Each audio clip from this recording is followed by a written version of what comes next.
তাহলে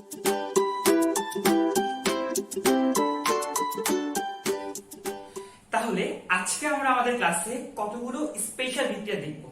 আমরা আমাদের ব্যবহার্য অনেকগুলো জিনিসপাতি কিভাবে আমাদের অর্গানিক কেমিস্ট্রির বিক্রিয়ার মাধ্যমে তৈরি করি তা দেখব। এর মধ্যে যে 5টা টপিক আসবে তা হচ্ছে নাইট্রোগ্লিসারিন, যা একটা বিস্ফোরক, টিএনটি, এটাও একটা বিস্ফোরক।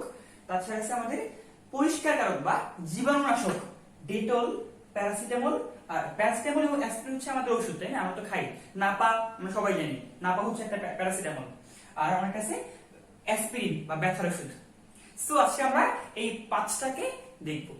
এগুলো খুবই ইম্পর্টেন্ট, বাট কিন্তু অনেকটা নেগলেক্টেড। দেখবা অনেকগুলো স্টুডেন্ট ইন্টারে যারা পরীক্ষা দিবে এদের মধ্যে অনেকে এটা পারে না। সো আজকের ক্লাসটা কিন্তু আমাদের জন্য খুবই ইম্পর্টেন্ট। হ্যাঁ, সো আমরা মাথায় রাখবো ব্যাপারগুলো। তাহলে শুরু করি কোনটা দিয়ে? শুরু করবো আমরা নাইট্রোগ্লিসারিন দিয়ে। আমরা তো আমাদের গত ক্লাসে গ্লিসারিন নিয়ে পড়েছি, তাই না? গ্লিসারিন এবং ফেনল নিয়ে পড়েছিলাম। আজকে দেখবো হচ্ছে নাইট্রোগ্লিসারিন। তার মানে গ্লিসারিন যুক্ত আবার কি থাকবে? নাইট্রো মূলকটা। এখন যদি আমি এটাকে মেক করার পদ্ধতি দেখি, যেটাকে আমি কিভাবে প্রিপারেশন করব। প্রথমে আমি দেখে নিচ্ছি আমাদের গ্লিসারিনটা। আমরা সবাই জানি গ্লিসারিন সংকেত কেমন হয়, এটা আমরা লাস্ট ক্লাসে আলোচনা করেছিলাম। এই হচ্ছে তোমার গ্লিসারিন। তুমি গ্লিসারিন থেকে বানাবো হচ্ছে নাইট্রোগ্লিসারিন। এখন নাইট্রো মূলক তোমার লাগবে, আমরা সবাই জানি। নাইট্রো মূলক পাওয়ার জন্য আমরা করব কি? আমরা নাইট্রিক অ্যাসিড অ্যাড করব। আমরা নাইট্রিক অ্যাসিডকে অ্যাড করব, অর্থাৎ HNO3 এটাকে অ্যাড করব। আর যখনই আমরা নাইট্রিক অ্যাসিডকে অ্যাড করি, আমরা প্রভাবক হিসেবে কি দেই? সালফিউরিক অ্যাসিড দেই। কেন? এর ব্যাখ্যা আমরা আগে দিয়েছিলাম, তাই না? আর এক্ষেত্রে তাপমাত্রা লাগে অলমোস্ট 25 ডিগ্রি। এটা খুব একটা ম্যাটার না, হ্যাঁ, তাপমাত্রা পরীক্ষা উল্লেখ না করলেও ভুল নাই। যাই হোক, তাহলে এই হলো আমাদের গ্লিসারিন, এই আমাদের নাইট্রিক অ্যাসিড বিক্রিয়া করবে। বিক্রিয়া করে আমার নাইট্রোগ্লিসারিন উৎপন্ন হবে। আচ্ছা, বিক্রিয়াটা কিভাবে হয় একটু বলি। যখনই আমার একটা স্ট্রং অ্যাসিডের সাথে একটা উইক অ্যাসিড বিক্রিয়া করে, ওই ক্ষেত্রে উইক অ্যাসিডটা কাজ করে ক্ষারের নেয়। তার মানে আসলে বিক্রিয়ার ক্ষেত্রে এই নাইট্রিক অ্যাসিডটা এভাবে ভাঙবে যে সে একটা ক্ষারের ন্যায় কাজ করবে। এই দেখো, তাহলে এটা ভেঙে এমন হবে OH আর NO2। এখানকার এই OH পার্টটা এখানকার H, এখানকার H, এখানকার H কে নিয়ে ভেঙে যাবে। দ্যাটস ওয়াই লাগবে কি এখানে 3টা লাগবে। তাহলে এই OH টা বিক্রিয়া করবে 3টা H এর সাথে, তাই 3 অণু পানি উৎপন্ন হবে। সো এটা আমি লিখে দিই আগে, 3 অণু পানি উৎপন্ন হবে। আর বাকি কোনটা খেয়াল করো, বাকি আছে হচ্ছে এই NO2। এই NO2 যুক্ত হবে এর সাথে, এর সাথে এবং এর সাথে। সো তোমার আলটিমেটলি উৎপাদটা হচ্ছে, তোমার প্রোডাক্টটা আলটিমেটলি এমন হবে। একটা তো ও আগে থেকেই ছিল, এদের সাথে যুক্ত হচ্ছে NO2, NO2 যুক্ত হচ্ছে NO2 যুক্ত হচ্ছে NO2। এটাকেই বলা হয়, এটাকেই বলা হয় আসলে নাইট্রোগ্লিসারিন। নাইট্রোগ্লিসারিন। এবং সে একটা বিস্ফোরক, সে একটা ভালো লেভেলের বিস্ফোরক। তাহলে বুঝে গেল আমাদের নাইট্রোগ্লিসারিনের প্রিপারেশনটা কিরকম। বই দেখলে এগুলো পড়তে ইচ্ছা করে না, বড় বড় বিক্রিয়া মুঝে বুঝতে ভালো লাগে না। বাট তুমি খেয়াল করো তো, কঠিন লাগলো? আশা করি একদমই লাগেনি কঠিন। আচ্ছা, এখন এর কিছু ব্যবহার করি। গ্লিসারিন লিখছি আমি, নাইট্রোগ্লিসারিন। আর যদি আমি এটার বলি, কতগুলো কি বলে এটাকে ব্যবহার বলি। প্রথম ব্যবহার হচ্ছে এটা দিয়ে আমরা ডিনামাইট তৈরি করতে পারি। হ্যাঁ, ডাইনামাইট বা ডিনামাইট তৈরি করতে পারা হয়। এটাকে ডিনামাইট তৈরিতে ব্যবহৃত হয়। এবং এবং আমাদের আলফ্রেড নোবেল, যার নাম অনুসারে নোবেল প্রাইজ দেওয়া হয়, ওই আলফ্রেড নোবেল তার ডিনামাইট প্রস্তুতিতে তিনি নাইট্রোগ্লিসারিনকে ইউজ করেছিল। দ্যাটস ওয়াই এটা কি বলা হয় আসলে নোবেলস অয়েল। ঠিক আছে, এটা কি বলা হয় আসলে নোবেলস অয়েল। নোবেলস অয়েল বুঝা গেছে? কারণ আলফ্রেড নোবেল ডিনামাইট তৈরিতে নাইট্রোগ্লিসারিনকে ব্যবহার করেছিল। আচ্ছা দেখ, এই হচ্ছে প্রথম বৈশিষ্ট্য ডিনামাইট তৈরিতে। সেকেন্ড বৈশিষ্ট্য হচ্ছে ব্যবহার হচ্ছে, এটা হচ্ছে হার্টের চিকিৎসা ইউজ করা হয়। এটা হার্ট এর চিকিৎসায় ইউজ করা হয়, হার্টের চিকিৎসায়। 3 নাম্বারটা হচ্ছে ছেলেদের প্রোস্টেট ক্যান্সার, প্রোস্টেট ক্যান্সারে এটা ব্যবহার করা হয়। এন্ড দ্য লাস্ট ওয়ান, এটা দিয়ে রক্তনালীর ব্লককেও সারানো হয়। রক্তনালীর ব্লককে সারানো হয়। তাহলে এই হচ্ছে মোট 4টা, এই 4টা উপাদান। কি কি বললাম আমরা আবার একটু দেখি। যে আমাদের নাইট্রোগ্লিসারিন তৈরি করা হয় কি থেকে? গ্লিসারিনের সাথে আমাদের যেহেতু নাইট্রোগ্লিসারিন, গ্লিসারিনের সাথে নাইট্রো অ্যাড করতে হবে, আর নাইট্রো অ্যাড করার জন্য সবচেয়ে বেস্ট ওয়ে কোনটা, তা হচ্ছে নাইট্রিক অ্যাসিড বিক্রিয়া দেওয়া। আর নাইট্রিক অ্যাসিড থাকলেই তোমার একটা সালফিউরিক অ্যাসিড বিক্রিয়া দিতে হবে। ওই ক্ষেত্রে কি হবে, সালফিউরিক অ্যাসিডটা ক্ষার অ্যাসিড হিসেবে কাজ করবে, আর নাইট্রিক অ্যাসিডটা ক্ষার হিসেবে কাজ করবে, কারণ সে ছিল স্ট্রং, সে ছিল দুর্বল, তাই না? এক্ষেত্রে বিক্রিয়াটা হবে, বিক্রিয়া নাইট্রোগ্লিসারিন উৎপন্ন হবে, যে চারটা ব্যবহার আমরা বললাম, এবং এটাকেই ডিনামাইট তৈরি ব্যবহৃত হয়। আলফ্রেড নোবেল এটাকে ইউজ করছিল বলে এর নাম হচ্ছে নোবেলস অয়েল, বা অনেক ক্ষেত্রে নোবেল ম্যাস অয়েলও বলা হয়। সো এই হচ্ছে আমার নাইট্রোগ্লিসারিন নিয়ে কথাবার্তা। আর এটা যখন বিস্ফোরক হয়, যখন বিস্ফোরিত হয় তখনকার বিক্রিয়াটা দেখে রাখি আমরা। হ্যাঁ, এটা যখন বিস্ফোরক হবে একটু খেয়াল করো, আমি সংখ্যাটা লিখি। এটাকে কি লেখা যায়, সরি দুঃখিত, এটা কি করা যায়, C3H5, C3H5, আর কি আছে, O আছে, যে O NO2, এই পার্ট আছে তিনটা, তাহলে O NO2, এই পার্ট আছে তিনটা। এটা হচ্ছে আমাদের নাইট্রোগ্লিসারিন। যখন এটাকে তুমি বিস্ফোরক হিসেবে কাজ করবা, অর্থাৎ এখানে আঘাত এবং কম্পন থাকবে, এটা বিস্ফোরিত হবে, এটা বিস্ফোরিত হবে। যখন এটা বিস্ফোরিত হচ্ছে, খেয়াল করো, যখন এটা বিস্ফোরিত হচ্ছে তখন তোমার 6 অণু নাইট্রোজেন, 12 অণু কার্বন ডাই অক্সাইড, 10 অণু পানি এবং 1 অণু অক্সিজেন তৈরি হবে। ঠিক আছে, এটাকে একটু মুখস্থ করে ফেলতে হবে যে বিক্রিয়ার ফলে উৎপাদন কি হচ্ছে। আমি এটা ভেবে বলছিলাম যে 6 অণু নাইট্রোজেন, আমি সংখ্যা মনে রাখছিলাম। হ্যাঁ, 6 এর ডাবল কত, 12। আমি করছি কি, ডাবল করছি না, এবার এখান থেকে আমি 2 কমাবো। আচ্ছা, 2 কমাইছি, এরপর আমি জাস্ট সিম্পলি 1 লিখবো, তুমি জানো মনে রাখা কি। হ্যাঁ, সো এই হচ্ছে আলটিমেটলি আমাদের বিক্রিয়াটা, যে কিভাবে নাইট্রোগ্লিসারিন বিক্রিয়া করে। তাহলে এই হচ্ছে প্রথমটা আমাদের নাইট্রোগ্লিসারিনের ব্যবহার, প্রিপারেশন, বিস্ফোরণ। তারপর আছে আমাদের টিএনটি, 2 নাম্বারটা টিএনটি। তাহলে এই পুরো পার্টটুকু উঠায় নাও, ভিডিওটা পজ করে আমি এটাকে মুছে দিচ্ছি।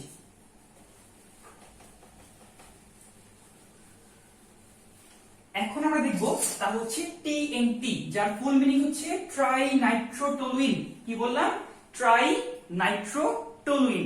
আমরা সবাই জানি টলুইন কাকে বলে, এই একটা বেঞ্জিন বলা, এখানে CH3, এটা কি বলা হয়, টলুইন।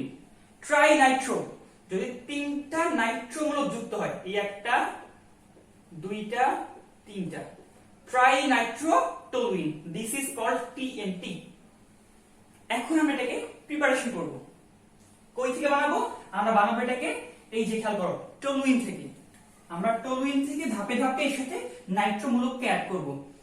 আর আমরা সবাই জানি নাইট্রো মূলক অ্যাড করা খুবই সিম্পল, জাস্ট নাইট্রেশন করতে হবে। এর সাথে আমি নাইট্রেশন করব, অর্থাৎ দিব হচ্ছে নাইট্রিক অ্যাসিড এবং সালফিউরিক অ্যাসিড। আর এক্ষেত্রে প্রথমবার তাপমাত্রা লাগে 30 ডিগ্রি মতো। বিক্রিয়া কি উৎপন্ন হয় আমরা জানি, সে একটা অর্থ এবং প্যারা নির্দেশক গ্রুপ। টলুইন একটা অর্থ প্যারা নির্দেশক গ্রুপ, আমরা আমাদের প্রথম দিকে ক্লাসে দেখেছিলাম। তাই সে করবে কি, খেয়াল করবে একটু, যখন বিক্রিয়াটা হবে, এই যে CH3, এখানে উৎপন্ন হচ্ছে NO2, এটা হবে, কিংবা CH3, এখানে NO2 যুক্ত হবে, অর্থ অবস্থানে হচ্ছে, নয়তোবা প্যারা অবস্থানে এই মূলকটা যুক্ত হচ্ছে। খেয়াল করো এইবার কি হবে, আমি এটা মুছে দিচ্ছি। এরপর তুমি যদি এদের আবার নাইট্রেশন করো, যদি তুমি এদের আবার নাইট্রেশন করো, সো নাইট্রেশন যেহেতু করবা, নাইট্রিক অ্যাসিড HNO3 আর সালফিউরিক অ্যাসিড দেওয়া হবে। এবার কিন্তু তাপমাত্রা বেশি লাগবে। আচ্ছা, একটু বলি তাপমাত্রা কেন কম লাগতো। নরমালি যদি তুমি বেনজিনকে করতা, বেনজিনকে নাইট্রেশন করলে তাপমাত্রা লাগতো 50 ডিগ্রির মতো। কিন্তু ভাইয়া এবার কি আছে, টলুইন। আমরা সবাই জানি টলুইন একটা সক্রিয়কারী মূলক, তার মানে কম তাপমাত্রায় বিক্রিয়াটা ঘটতে পারে, তাই তাপমাত্রা কম লাগছিল। কিন্তু এই ক্ষেত্রে কি হয়েছে, একটা নিষ্ক্রিয়কারী মূলক যুক্ত হয়ে গেছে না, নাইট্রো মূলক একটা নিষ্ক্রিয়কারী মূলক। সো নাইট্রো মূলক আবার যুক্ত হয়েছে, তাই আগের থেকে তাপমাত্রা বেশি লাগবে। এবার তাপমাত্রা লাগে অলমোস্ট 60 ডিগ্রি মতো। সো যখন বিক্রিয়াটা হবে, এবার, সো প্রথমে এটা ছিল, আচ্ছা মনে করলা, এটা নিলাম, মনে করো আমি এটাকে নিলাম, যদি বিক্রিয়া করে CH3NO2 তো আগে থেকেই ছিল, এবং নাইট্রো মূলকটা এখানে যুক্ত হবে। আর যদি আমি এটাকে নিতাম CH3NO2, এই দুটো আগে থেকেই ছিল, নতুনটা এখানে যুক্ত হবে। তার মানে যেটাই হোক না কেন উৎপাদ আসলে এইটাই হচ্ছে। এরপর আমি এটাকে আবারও নাইট্রেশন করব, এটাকে আমি আবারও নাইট্রেশন করব H2SO4। কোন কোন বই দেওয়া আছে এখানে তাপমাত্রা আরো বেশি লাগে 110 ডিগ্রি মতো, কিন্তু অ্যাকর্ডিং টু সঞ্জিত স্যারের বই এর ক্ষেত্রে এই যে টিএনটি এর ক্ষেত্রে এর গলনাঙ্ক হচ্ছে 81 ডিগ্রি সেলসিয়াস, এর গলনাঙ্ক হচ্ছে 81 ডিগ্রি সেলসিয়াস, এবং এর মধ্যে অনেক বেশি পরিমাণে নাইট্রোজেন থাকার জন্য তুমি এর তাপমাত্রা 80 ডিগ্রির উপরে নেওয়া যাবে না, নিলে এর অভ্যন্তরীণ দহন ঘটে এবং এটা বিস্ফোরিত হতে পারে। দ্যাটস ওয়াই আমরা কি তাপমাত্রা 110 না নিয়ে 60 ডিগ্রি রাখবো। এবং আবার বিক্রিয়াটা ঘটবে, বিক্রিয়াটা আলটিমেটলি ঘটে এবার খেয়াল করো কি হচ্ছে। এগুলো তো আগে থেকেই ছিল, এগুলো তো আগে থেকেই ছিল, নতুন করে এখানে আবার একটা নাইট্রোমূলক যুক্ত হবে। সো আলটিমেটলি তুমি পাচ্ছ তোমার টিএনটি। সো আশা করি আমরা বিক্রিয়াটা বুঝতে পারলাম।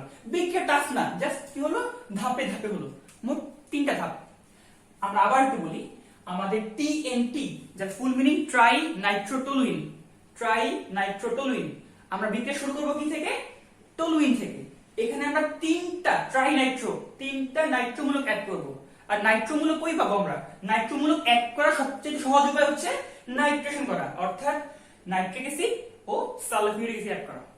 সো বিক্রিয়া হচ্ছে, যেহেতু CH3 একটা সক্রিয়কারী মূলক এবং সে একটা অর্থকারী নির্দেশমূলক, সকল মানে মোটামুটি অলমোস্ট সবগুলাই সক্রিয়কারী মূলক কি হয়? অর্থকারী নির্দেশক হয়। তো সে বিক্রিয়া করলে কি হবে? অর্থ অবস্থানে যুক্ত হবে, নয়তোবা প্যারা অবস্থানে যুক্ত হবে। এর সাথে আবার বিক্রিয়া দিলে এখানে হচ্ছে, আবার বিক্রিয়া দিলে এটা হচ্ছে। তো এই হচ্ছে আমার কাঙ্ক্ষিত টিএনটি। আর মনে রাখবো এই টিএনটি যদি তুমি এর সাথে অ্যামোনিয়াম নাইট্রেট অ্যাড করো, তুমি একটা নতুন যৌগ পাও যার নাম হচ্ছে অ্যামাটল। তুমি অ্যামাটল নামক একটা নতুন যৌগ পাও, যেটা বিস্ফোরক হিসেবে ওই দেখা যায় না অনেক ক্ষেত্রে পুরাতন বাড়িকে ভাঙা হয় বোম ফুটে। এটা আসলে মানে বাংলাদেশে খুব একটা দেখা যায় না, এটা বাহিরের কান্ট্রিতে দেখা যায়। যে করা হয় কি, একটা হচ্ছে বিশাল বাড়ি 10 তলা বাড়ি, তারা এটাকে এভাবে ভাঙে না, নরমালি ক্রেন যেগুলো ভাঙে না, তারা করে কি বাড়ির মধ্যে সিস্টেমেটিক্যালি বিভিন্ন বোমা লাগায় ফেলে, ফুটে যায়, বাড়িটা ধুমস করে কলাপস করে। ওইসব কাজে আমরা অ্যামাটল ইউজ করা হয় আসলে, বুঝা গেছে? আর এই অ্যামাটল তৈরি হয় কি দিয়ে? টিএনটির সাথে অ্যামোনিয়াম নাইট্রেট যোগ করে। তাহলে এই হচ্ছে আমাদের টিএনটি নিয়ে কথাবার্তা, আমাদের একটুকু অবধি জানতে হবে। আর টেন্সে আমরা বলে ফেলছিলাম, তা হচ্ছে টিএনটির গলনাঙ্ক হচ্ছে 81 ডিগ্রি সেলসিয়াস। ওকে, তাহলে আমাদের টিএনটি পার্টটুকু হয়ে গেল। আমরা এর পর দেখব হচ্ছে আমাদের জীবাণুনাশক, তা হচ্ছে ডেটল। আমরা ছোটবেলা থেকে এই নামটার সাথে পরিচিত, তাই না? ছোটবেলা থেকে আমরা ডেটল নামটার সাথে পরিচিত। যাই হোক, তাহলে ডেটল, তার আগে বলে নিই ডেটলের মূল উপাদান কোনটা। ডেটলের মূল উপাদান হচ্ছে ক্লোরোজাইলিনল।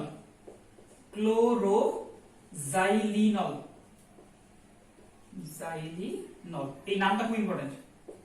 যদি বলা হয় ডেটলের সংকেত লেখো, তার মানে আসলে এর সংকেত লিখতে বলা হয়েছে। ডেটলের মধ্যে অ্যারাউন্ড 4.8% ক্লোরোজাইলিনল থাকে। ডেটলের মধ্যে অ্যারাউন্ড 4.8% ক্লোরোজাইলিনল থাকে। এটা কি বলা হয় আসলে?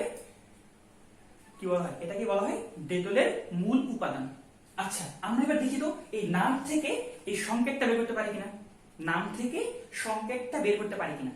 খুবই সহজ, ক্লোরোজাইলিনল। আচ্ছা, আমাদের তো মনে আছে অবশ্যই যে জাইলিন এর সংকেত কি ছিল?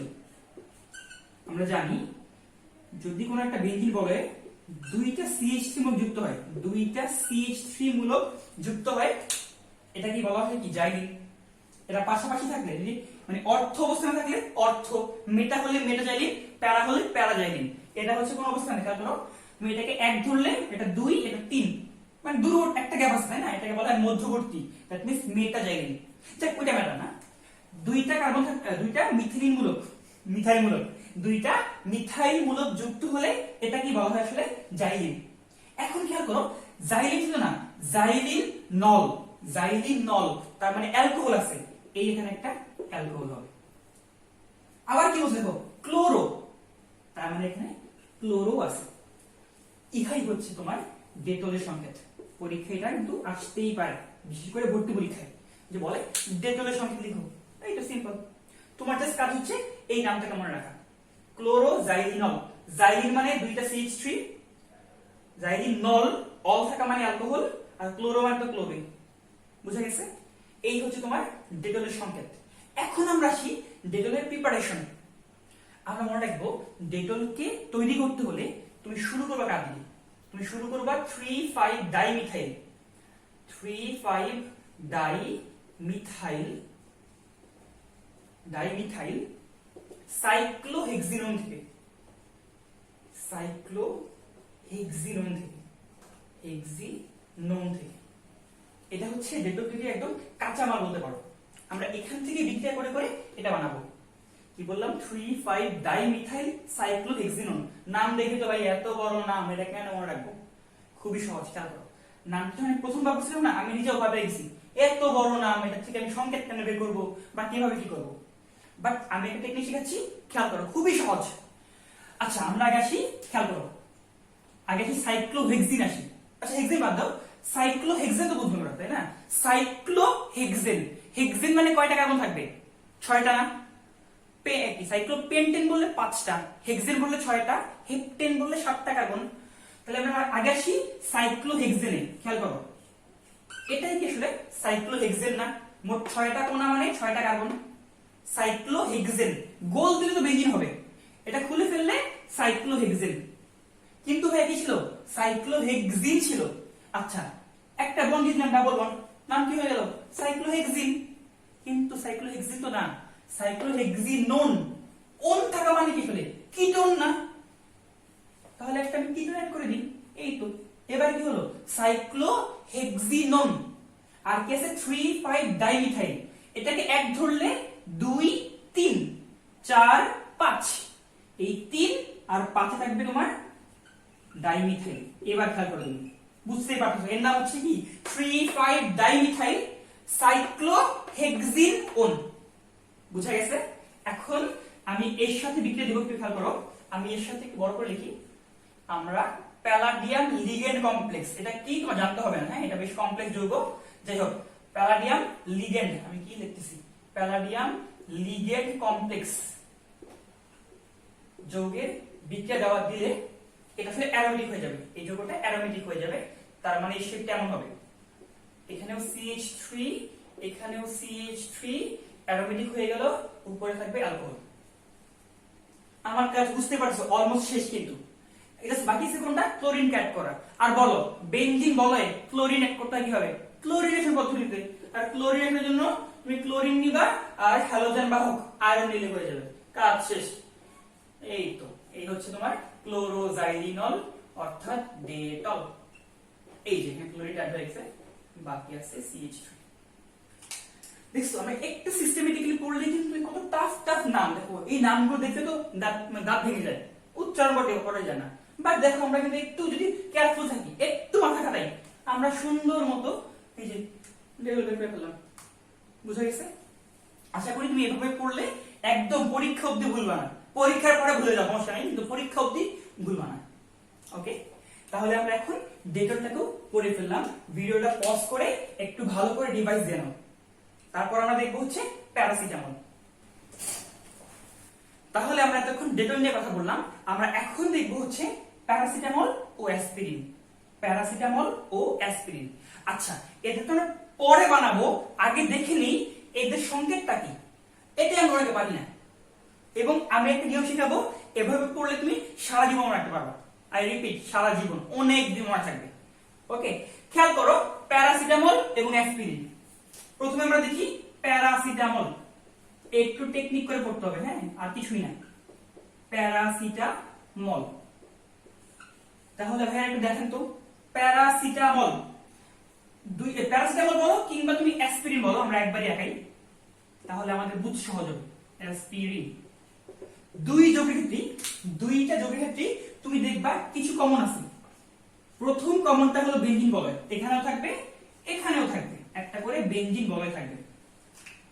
এবার আমরা একটা নামে খেয়াল করি তো, প্যারাসিটামল লাস্টে কি আছে? ল আছে না, মানে অ্যালকোহল আছে না? তাহলে কি হবে দেখো তো একটু, প্যারা অবস্থানে একটা অ্যালকোহল যুক্ত হবে। লাস্টে ল আছে বলে প্যারা অবস্থানে একটা অ্যালকোহল যুক্ত হলো। এরপর এই যে ম, এই ম মানে আসছে অ্যামিন, এটা আসছে অ্যামিন থেকে।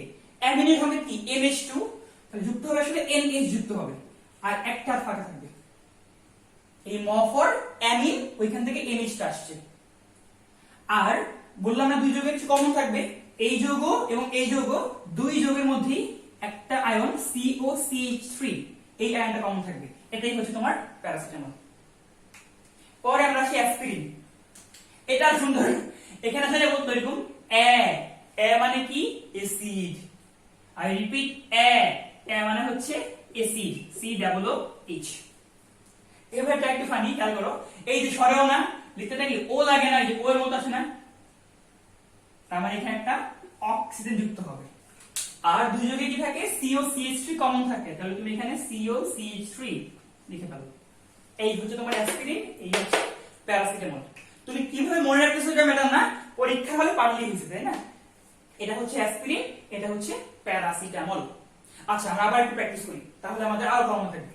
আমি আবার তোমাদের একটু দেখাই, খেয়াল করি আমরা। হ্যাঁ, প্যারাসিটামল দুই যৌগের মধ্যেই বেনজিন বলয়টুকু কমন, দুই যৌগের মধ্যেই বেনজিন বলয়টুকু কমন। প্যারাসিটামল, প্যারা অবস্থানে অ্যালকোহল, লাস্টে ল আছে, তার মানে প্যারা অবস্থানে অ্যালকোহল যুক্ত হবে। আর এই যে ম ফর অ্যামিন, অ্যামিন থেকে আসছে NH, দুই যৌগেই COCH3 কমন, আমাদের সুন্দর মতো প্যারাসিটামল ডান। এরপরটা অ্যাসপিরিন, এ মানে অ্যাসিড, আর সরেওর মধ্যে একটা ও আছে তাই না, এই ওটাকে আমি লিখলাম, দুই যৌগের মধ্যেই COCH3 কমন, ডান। যদি ব্যবহার বলি, এই প্যারাসিটামল এটাকে ব্যবহার করেছিল জ্বর এবং মাথা ব্যথায়, জ্বর ও মাথা ব্যথা এটাকে আমরা ইউজ করে থাকি। এবং এর পার্শ্ব প্রতিক্রিয়া খুবই কম, তবে অতিরিক্ত খেলে, এটাকে অনেক বেশি খেলে আমাদের যকৃত এর কার্যক্ষমতা কমে যায়, কিংবা লিভারের সমস্যা হতে পারে, লিভার তো যকৃত, হ্যাঁ, সো লিভারের কার্যক্ষমতা কিছুটা কমে যায়। আর অনেক বেশি খেলে আবার কিডনিতে সমস্যা হয়, সো কেয়ারফুল। বাংলাদেশিরা করে কি, যেটাই হোক না কেন না পাকায়, যেটাই হোক না কেন না পাকায়, এটা কিন্তু না পাক, তাই না? যাই হোক, এই হচ্ছে তোমার প্যারাসিটামল। আর অ্যাসপিরিন হচ্ছে ব্যথার ওষুধ, এটাও কি অনেকটা এর মতোই। তবে হ্যাঁ, অনেক ক্ষেত্রে কি হয়, ডেঙ্গুর সময় কিন্তু অনেক শরীরে ব্যথা হয়, তখন কিন্তু কোনোভাবেই এটা খাওয়া যাবে না, তখন এটা খেতে হবে, ঠিক আছে? এটা খেলে রক্তক্ষরণ বেশি হবে শরীর থেকে। যাই হোক, আমরা এবার এদের প্রিপারেশনে যাই, এদের আমরা প্রিপারেশন যাই। আমি শুরু করতেছি প্যারাসিটামল দিয়ে। হ্যাঁ, আমরা এবার এদের প্রিপারেশনে যাব। আর মনে রাখবো, এই দুই যৌগটি আমরা বানাবো হচ্ছে ফেনল থেকে, আমরা দুই যৌগটি শুরু করব ফেনল থেকে বানানো। ওকে, তাহলে একটা কাজ করি, আগে আমি প্যারাসিটামলের সংকেতটা লিখে রাখি, আগে আমরা প্যারাসিটামলের সংকেতটা লিখে রাখি, তাহলে বুঝবো যে আমরা আলটিমেটলি কি বানাচ্ছি। আলটিমেটলি আমরা এটা বানাচ্ছি, তাই না? আমরা শুরু করব হচ্ছে, খেয়াল করো, আমরা শুরু করব হচ্ছে ফেনল থেকে। আচ্ছা, ফেনলটুকু আছে আমার, তো এই পার্টটুকু লাগবে না, বাট ডিরেক্টলি তুমি অ্যামিন যোগ করতে পারো না, তুমি কি করতে পারো, তুমি নাইট্রোমূলক যোগ করতে পারো। তাহলে কাজ করি, আমি এর সাথে নাইট্রোমূলক যোগ করার জন্য নাইট্রিক অ্যাসিড দেই এবং সালফিউরিক অ্যাসিড দিয়ে দিত। এই বিক্রিয়া থেকে উৎপন্ন হবে আমরা সবাই জানি, এই বিক্রিয়ার ফলে একটা, এই যে সরি OH তো আগে থেকেই ছিল, নাইট্রোমূলক যুক্ত হবে, যেহেতু এই OH একটা অর্থ প্যারা নির্দেশক, তাই এখানেও যুক্ত হবে নাইট্রোমূলকটা, নাইট্রোমূলক আমি কি করতেছি, আবার এখানেও যুক্ত হবে নাইট্রোমূলকটা, তাহলে এই হচ্ছে OH, আর নাইট্রোমূলকটা এখানেও যুক্ত হবে। এবার খেয়াল করো, এদের মধ্যে বলতো কোনটা বেশি স্টেবল হবে, একটু চিন্তা করলে বুঝবা। এই মূলকগুলো কি পরস্পর কাছাকাছি আছে, তাই বিকর্ষণ বেশি হবে, আর এরা পরস্পর বেশ দূরে আছে, বিকর্ষণটা কম হবে, দ্যাটস ওয়াই প্যারাটা কি থাকবে, বেশি স্টেবল হবে। আমি এবার এটাকে নিব, তাহলে আমি এটার সাথে বিক্রিয়া দিচ্ছি। হ্যাঁ, আমি এটাকে নিলাম, কিন্তু আমার তো NO2 লাগবে না, আমার লাগবে কোনটা, আমার লাগবে NH। আমরা সবাই জানি NO থেকে NO2 থেকে NH2 পাওয়ার জন্য কি করতে হয়, জাস্ট জারণ করতে হয়, সরি বিজারণ করতে হয়। আর এই ক্ষেত্রে বিজারক হিসেবে টিন এবং HCl কে যুক্ত করতে হবে। হ্যাঁ, এগুলো আমরা দেখে আসছি, এখানে জাস্ট বিজারণ করতে হবে, বিজারণ করলেই O2 রিপ্লেস হয়ে যাবে H2 দ্বারা। তাহলে কি উৎপন্ন হচ্ছে, খেয়াল করো একটু, তাহলে কি উৎপন্নটা হচ্ছে, এই যে OH, এখানে হচ্ছে NH2। দেখো কাজ কিন্তু অলমোস্ট শেষ, জাস্ট এই পার্টটুকু অ্যাড করতে হবে, এটা খুবই সহজ। এই লাস্ট এডিশনটা এখানেও কমন, এখানেও কমন, ঠিক আছে? লাস্ট এডিশনটা এক্ষেত্রে তোমাকে করতে হবে কি, একটু খেয়াল করো, তুমি CH3CO ও এর নাম কি? এর নাম হচ্ছে ইথানোয়িক অ্যানহাইড্রাইড। ইথানোয়িক অ্যানহাইড্রাইড কে অ্যাড করবা। তাহলে অ্যাড করলে খেয়াল করো এই একটা হাইড্রোজেন চলে যাবে আর এই CH3CO মূলকটা যুক্ত হবে। CH3CO মূলকটা যুক্ত হবে। তাহলে এই OH তো আছে, এখান থেকে একটা হাইড্রোজেন চলে গেছে আর CH3CO মানে CO টা আগে হবে আর CH3 মূলকটা যুক্ত হবে। এই হচ্ছে আমাদের কি প্যারাসিটামল তৈরি। তোমরা যদি আমাদের আগের ক্লাসগুলো ভালো করে দেখে থাকো দেখবে এগুলো একদম ডাল ভাত, সবই কমন বিক্রিয়া। যেমন এই যে নাইট্রোমূলক অ্যাড করা আমরা সবাই জানি কি করতে হবে, তারপর এটাকে কনভার্ট করা আমরা সবাই জানি কি করতে হবে। এগুলো কি বারবার আমরা করে আসছি না? তাহলে এই তো সুন্দর মতো আমরা এটা থেকে প্যারাসিটামল পেয়ে গেলাম। তাহলে ভিডিওটা পজ করে এটাকে এবার উঠায় নাও। আমরা লাস্ট বিক্রিয়া আমাদের অ্যাসপিরিন দেখবো এবার।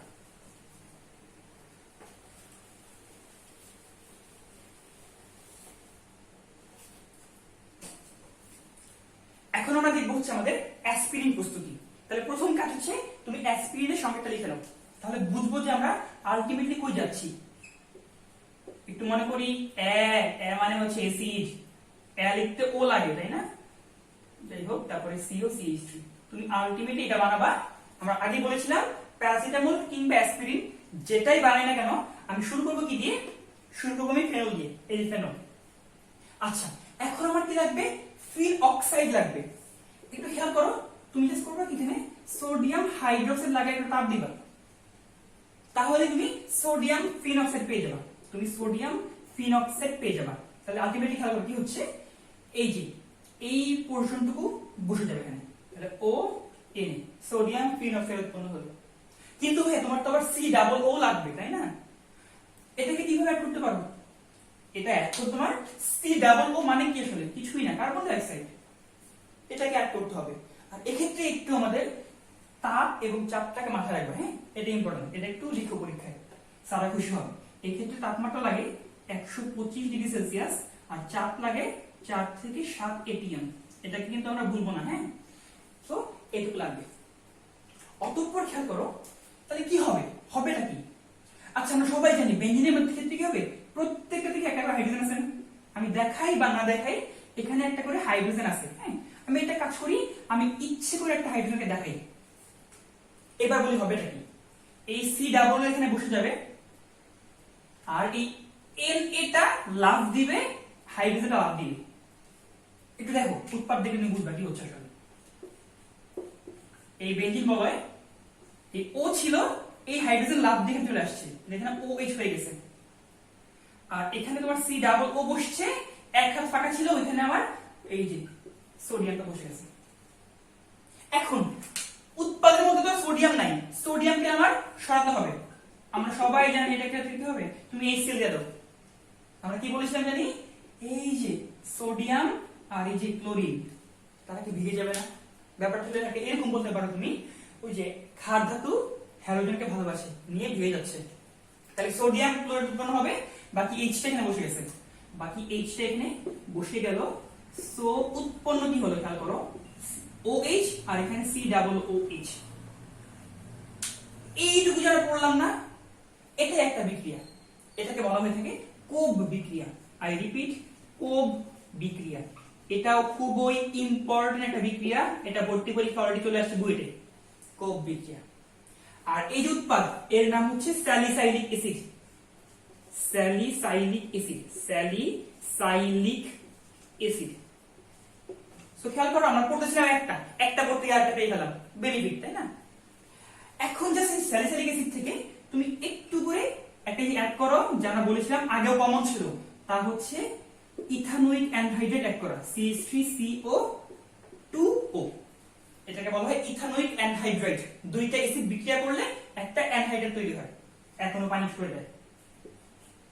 তাহলে আলটিমেটলি উৎপন্ন কি হবে খেয়াল করো, COOH থাকবে তার মতো, আর এখান থেকে একটা হাইড্রোজেন সরে গিয়ে এই CO CH3 মূলকটা যুক্ত হবে। সো ইহাই হচ্ছে আমাদের সেই কাঙ্ক্ষিত অ্যাসপিরিন। আশা করি আমরা অ্যাসপিরিন প্রসিডিউরটা বুঝতে পারলাম। সো বিক্রিয়া একটু বড়, হ্যাঁ, এত খুব বেশি নরমাল না, কিন্তু তোমাকে অনেক কিছু মনে রাখতে হবে যে ফার্স্ট তুমি কি থেকে শুরু করতেছো, প্রভাবকগুলো কি দিচ্ছ বা বিক্রিয়া কার সাথে করাচ্ছ, এতগুলো জিনিস মনে রাখতে হয়। এই জন্যই আমরা অনেকে অর্গানিক কেমিস্ট্রি ভয় পাই, বাট আমি ট্রাই করেছি কি তোমাদের একটু সিস্টেমেটিক্যালি পড়ানোর জন্য, তাহলে আমাদের ব্যাপারটা মনে থাকবে। ওকে, তাহলে এই পার্টটুকু আমরা আসলে বুঝতে পারলাম, সাথে একটা এক্সট্রা বিক্রিয়া পেলাম, তা হচ্ছে কোপ বিক্রিয়া। একটু মনে করে দেখি, আমরা যখন অ্যালকেন পড়েছিলাম একটা বিক্রিয়া পড়ছিলাম, কিন্তু তা ছিল কোপ সংশ্লেষ বিক্রিয়া। এটা হচ্ছে কোপ বিক্রিয়া, আমরা যদি ভুলায় না ফেলি। কোপ সংশ্লেষ ছিল অ্যালকেন তৈরি বিক্রিয়া, আর কোপ বিক্রিয়া হচ্ছে স্যালিসাইলিক অ্যাসিড তৈরি বিক্রিয়া। ওকে, তাহলে এই ভিডিওটা এইটুকু পজ করে উঠে নিও। তো আমাদের মোটামুটি 5টা ব্যবহারিক জিনিস আমরা তৈরি করে ফেললাম। তো এই ক্লাসটা এইটুকুই সমাপ্ত। ধন্যবাদ সবাইকে।